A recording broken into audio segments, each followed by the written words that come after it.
All the males in my family for generations have had heart attacks and passed away even in their 50s.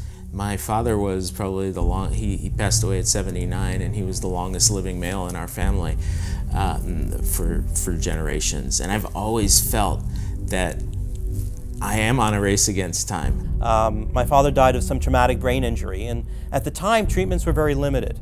Things have improved considerably since then, but I think we also have a long way to go.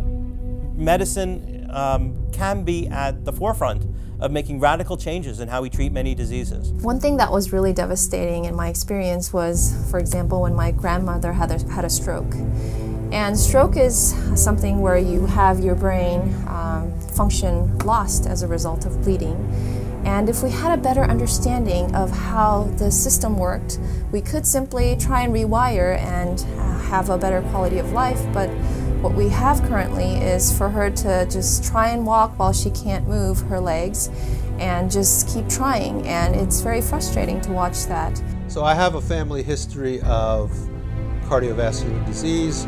My father died at an early age of myocardial infarction, and at that time, probably it was 30 years ago now, we had limited resources. From a personal standpoint, I certainly always think about those difficult times when my father was going through this disease process, had an MI, and then lasted for a couple more years, but had a very low quality of life. My dad died when I was very young, so I didn't really appreciate aging at that point.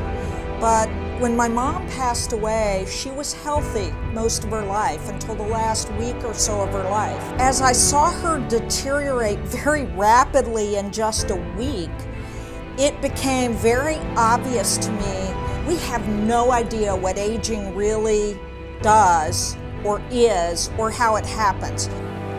I have, in fact, lost a family member. And it was my wife died 9 years ago at the age of 46 of inflammatory breast cancer. And we kept her alive as long as possible, used the best of conventional and alternative medicine, and it was not enough. And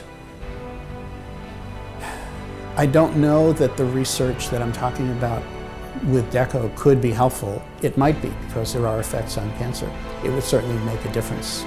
It could have made a difference for her. Having a longer life will make us more mature as a society. Imagine the brain power that could be put to other questions. The longer people live and the more productive they are, the more they contribute to society. We need to look at the big picture, at the degeneration that occurs with aging, slowing that or halting that as the answer to treating many different diseases. Every moment of our life is a race against time. Why not do something about it right now?